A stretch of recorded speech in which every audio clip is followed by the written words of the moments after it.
So that now we'll try to find out one more small problem. State why a composition of two entire functions is entire. Also state why any linear combination C1 f of z and C2 f of z of two entire functions where C1 C2 are nothing but complex constants is entire. It's a very small problem and is easy also. Now solution. Now we'll take f of z is equal to we'll take the combination of C1 f of z and C2 f of z, f2 of z. C1 and C2 are C1 C combination of f1 of z and f2 of z with the constant C1 and C2. Now, okay. So f1, what is f1 of z? F1 of z is nothing but u1 plus I v1, and f2 of z is nothing but u2 plus I v2. These are the two functions now. F1 of z and f2 of z are nothing but u1 and u1 plus I v1 and u2 plus I v2. Okay, so therefore f of z is nothing but what? F of z is equal c1 u1 plus I v1 plus c2 u2 plus I v2. Now in the place of f1 of z we have substituted u1 plus I v1 and u2 plus I v2 in the place of f2 of z. So therefore what we can say, f1 comma f2 are differentiable. These are differentiable throughout C. Hence we can say that C1 F1 plus C2 F2, C1 F1 plus C2 F2 are differentiable on C. Okay, differentiable on C. This is also C. C is a complex plane. Differentiable on C. So therefore, C1 F1, C2 F2 is entire.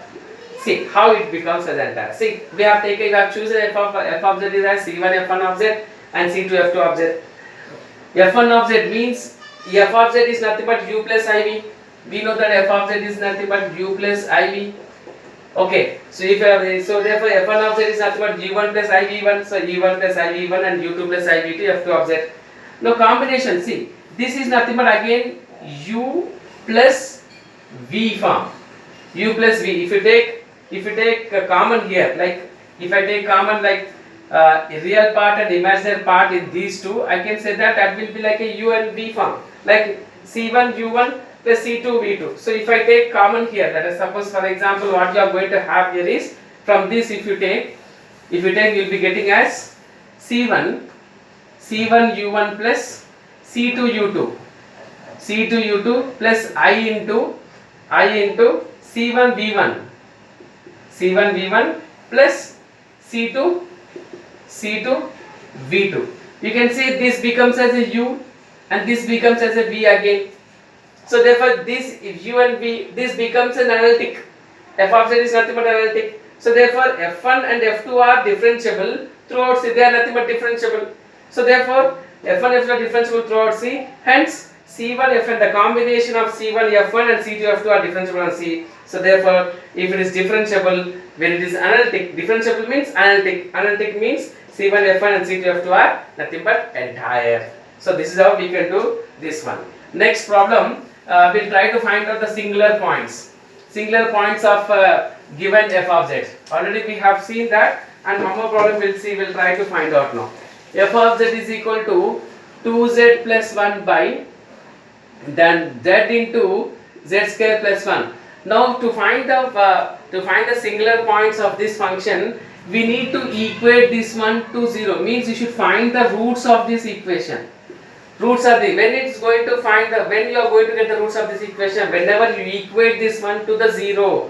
So therefore I may write z into z square plus 1 if you equate to 0. Then I may get as z equal to 0 and z square plus 1 equal to 0. Z square equal to minus 1, z is equal to plus or minus I.